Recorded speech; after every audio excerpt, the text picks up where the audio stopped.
በ30 ዮሐንስ ወንጌላዊና ማርቆስ ወንጌላዊ። በ30 ቀን የእስክንድሪያ ሊቀ ጳጳሳት አለቃ የሆነው የጌታችንን ወንጌል የጻፈው ሐዋርያና ሰማዕቱ ቅዱስ ማርቆስና ዮሐንስ ናቸው። እንዲሁ በዚህ ቀን በሰማዕትነት ያረፈበት ቀን ነው። የዚህም ቅዱስ የአባቱ ስም አርስጦቦሎስ የእናቱም ስም ማርያም ይባላሉ። እርሱም በሐዋርያት ሥራ እንደተጻፈ አስቀድሞ ስሙ ዮሐንስ ነው። ከዚህም በኋላ ባስተዋለ ጊዜ ብዙዎች ወንድሞች ተሰብስበው ይጸልዩበት ወደ ነበረው ማርቆስ ወደዚያ ወደ ተባለው ወደ ዮሐንስ እናት ወደ ማርያም ቤት ሄድን አለ። ግብረ ሐዋርያት ምዕራፍ 12 ከቁጥር 12። እርሷም ባለጸጋ ነበረችና የዮንያናውን የሮማይስጥን የዕብራይስጥን ቋንቋ ለልጇ ለማርቆስ አስተማረችው። ባደገም ጊዜ በርናባስ ወንጌልን ለመስበክ ከጳውሎስ ጋር ሲሄድ ይዞት ሄዶ በእርሱም ላይ የሚደርስባቸውን መከራ አይቶ በጵንፍልያ ከተማ ሳሉ ትቷቸው ወደ ኢየሩሳሌም ተመለሰ። ሐዋርያትም በተመለሱ ጊዜ የክብር ባልተቤት የሆነ ጌታችን መድኃኒታችን ኢየሱስ ክርስቶስን ወደ ማመን አሕዛብ እንደተመለሱ እግዚአብሔር በእጁ ድንቅ ታምራት እንዳደረገ ተናገረ። ይህ ብላቴና ማርቆስም ከእርሳቸው ስለመለየቱ አዘነ፣ እንዲሁም ተጸጸተ። ከዚህም አብሯቸው ሊሄድ ፈለገ። አስቀድሞ ትቷቸው ስለፈለሰ ጳውሎስ ሊያስከትለው አልወደደም። በርናባስ ግን ወሰደው፣ አጎቱ ነውና። ቅዱስ ማርቆስ በኋላ ወደ ሮሜ ሀገር ወደ ቅዱስ ጴጥሮስ ሂዶ ለእርሱ ደቀ መዝሙር ሆኖ በዚያም ቅዱስ ጴጥሮስ እየተረጎመለት ወንጌለ ማርቆስን ጻፈ። በሮማ ሀገርም አስተማረበት። ከዚህም በክብር ባልተቤት በጌታችን በኢየሱስ ክርስቶስ ትእዛዝና በሐዋርያትም ትእዛዝ ወደ እስክንድርያ ሀገር ሄደ። በውስጧም ወንጌልን ሰበከ። ዳግምም አፍሪቅያ በምትባል አገር ወደ እስክንድርያ ከተማ በገባ ጊዜ ጫማው ተቆርጦ በከተማው አንያኖስ የሚባል ጫማ ሰፊ ነበረ። ቅዱስ ማርቆስም እንዲሰፋለት ሰጠው። ሲሰፋውም ጣቱን ወግቶ ሰነጠቀው፣ ከእርሱም ደም ፈሰሰ። በዮናኒም ቋንቋ ኢታስቲያስ አለ። ትርጓሜውም አንድ እግዚአብሔር ማለት ነው። ቅዱስ ማርቆስም ስሙን የምትጠራው ታውቀዋለህን? አለው። እንጠራዋለን እንጂ አናውቀውም አለው። እግዚአብሔር ሰማይና ምድርን ከፈጠረበት ጊዜ ጀምሮ አባታችን አዳም ትእዛዙን እንደተላለፈ የጥፋት ውሃም እንደመጣ ነገረውና ከዚህም በኋላ ምራቁን ትፍ ብሎ ጭቃ አድርጎ ጣቱን ቀባው። ወዲያውኑ ዳነ። በጌታችንም አመነ።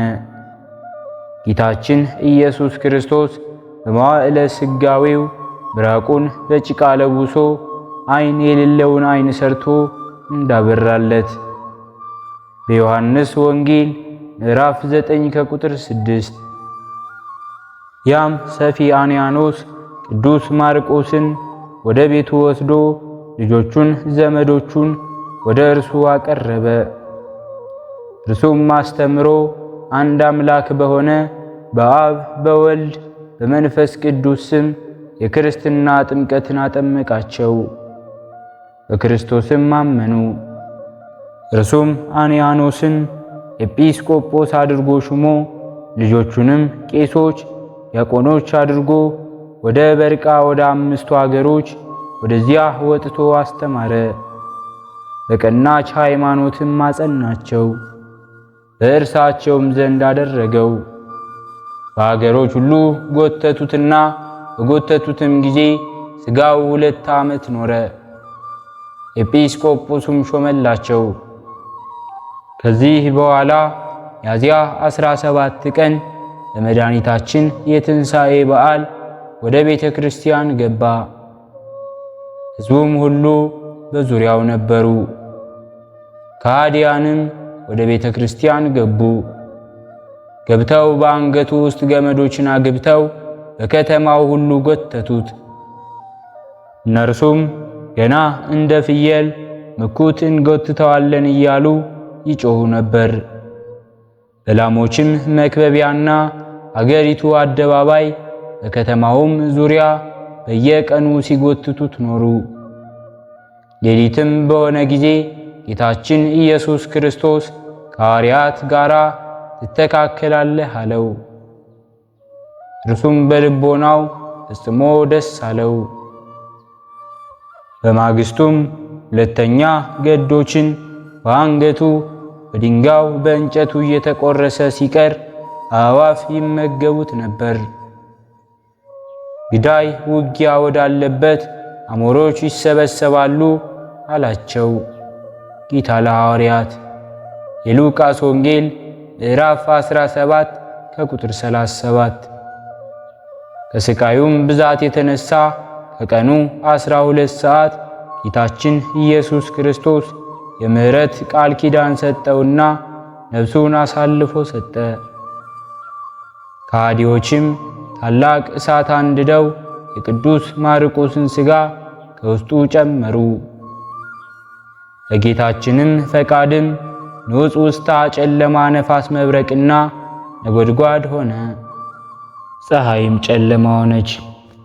ጌታችን ኢየሱስ ክርስቶስ በተሰቀለ ጊዜ እንደሆነችው ሆነች፣ ብርሃኗንም አጠፋች። የማርቆስ ወንጌል ምዕራፍ 15 ከቁጥር 33። ከሃዲዎችም ሸሹ። ምዕመናንም መጥተው የሐዋርያው ቅዱስ ማርቆስን ሥጋ ወስደው ምንም ጥፋት ሳያገኘው ደህና ሆኖ አገኙት። በመልካም ልብስም ገንዘው በጥሩ ቦታ አኖሩት። መታሰቢያውንም አደረጉ። የሐዋርያው የቅዱስ ዮሐንስና የቅዱስ ማርቆስ በረከታቸው፣ ረድኤታቸው፣ አማላጅነታቸው ከሁላችን ጋር ይሁን። በሁለተኛነት የምናከብረው በዓላችንም ሶምሶን መስፍንን ነው። ሶምሶን ማለት አዲሱ ለእግዚአብሔር ማለት ነው። ትውልዱ ከነገደ ዳን ነው። አባቱ ማኑሄ ይባላል። እናቱም እንትኩይ ይባላሉ። እንትኩይ እጹተ ማኅፀን ሁና ስታዝን ትኖር ነበር። አንድ ቀን እንጨት ስትለቃቅም የታዘዘ መልአክ መጥቶ ደግ ልጅ ትወልጃለሽ፣ የወይን ጠጅ ከመጠጣት ርኩስም ነገር ከመብላት ተጠበቂ፣ ለባልሽም ንገሪው፣ ሕፃኑ ለእግዚአብሔር የተለየ ነውና በራሱ ላይ ምላጭ አያርፍበትም አላት። ለባሏም ነገረችው። ሁለተኛ ሲገለጥልሽ ንገሪኝ አላት። ሁለተኛም ተገልጾ ደግ ልጅ ትወልጃለሽ አላት። ቆየኝ ባሌን ልጥራው ብላ ጠርታ አመጣችው። ለእርሷ የነገራትን ሁሉ ለእርሱም ነገረው። የፍየል ጠቦት አርዶ ሥጋውን አወራርዶ መሥዋዕትን አቀረበ። መልአኩ በዘንጉ ያንን ቢነካው ተቃጥሎለታል። እርሱም በጢሱ አርጓል።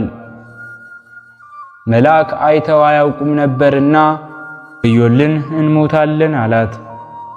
እኛ ከሞትንማ ልጁን ማን ይወልደዋል አለች።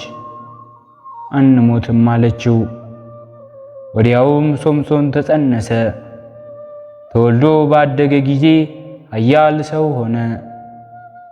በ15 ዓመቱ ከአባቱ ጋራ ወደ ኢሎፍሊ ሄደ። በመንገድ ተለይቶ ዱር ቢገባ ግሩም አንበሳ አገኘው። በጡጫ መትቶ ገሎታል።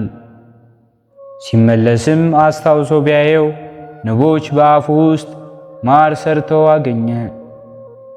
ማሩን ቆርጦ ከአባት ከእናቱ ጋር ተመግቦታል። በኢሎፍሊ ያያት ቆንጆ ነበረችና አባቱን አጋባኝ አለው። ተስፋ ከተነገራላቸው ከእስራኤል ሴቶች እንጂ ከአሕዛብ ሴቶች አታገባም ብሎ ከለከለው። እርሱ ግን ወድጃታለሁና አጋባኝ ብሎ ግድ አለ። አጭቶም አጋባው። 30 ያህል ሚዜዎች ተጠርተው ሲያጨዋውቱት ካገኛችሁት 30 መጎናጸፊያ 30 ቀሚስ እሰጣችኋለሁ፣ ካላገኛችሁት ግን እናንተ ትሰጡኛላችሁ ብሎ ከበላተኛ አፍ መብል ከክፉም አፍ ጣፋጭ ተገኘ የሚል ምሳሌ ነገራቸው። 3 ቀን ሲያስቡም ቆይተው የማይሆንላቸው ቢሆን ሚስቱን ጠይቀሽ ንገሪን ብለው አስጨነቋት። ጠይቃም ነገረቻቸው። በቀጠሮም ቀርበው ምሳሌህን እንንገርህ አሉት። እርሱም እሺ አለ። ከአንበሳ የተፈራ ከማር የጣፈጠ ምን አለ? ከአንበሳ አፍ ማር አግኝተህ በልተሃል አሉት። ሚስቴን ባታስጨንቋት ኖሮ ምሳሌን ባላገኛችሁት ነበር ብሎ ተናዶ ወደ ሜዳ ወጣ። 30 ያህል ነጋዴያን ሲያልፉ አግኝቶ ጭንጭናቸውን ሰብሮ መጎናጸፊያና ቀሚሳቸውን ገፎ አምጥቶ ሰጣቸው። በዚህም አዝኖ ወደ ሀገሩ ተመለሰ።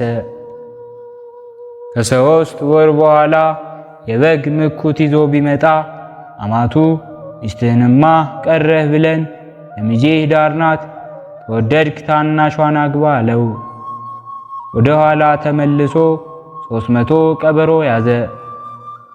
150ም ጭፍራ አዘጋጅቶ አንዱን በ2 ቀበሮች ጅራት እያሰረ በእሳት እያቀጣጠለ ለቀቃቸው።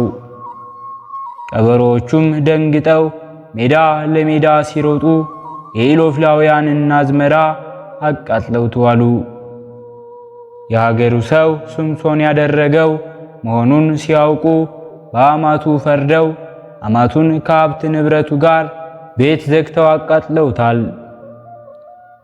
ሶምሶንን ይህን ባታደርጉ ኖሮ ጠቤ ከእናንተ ጋር ነበር አላቸው።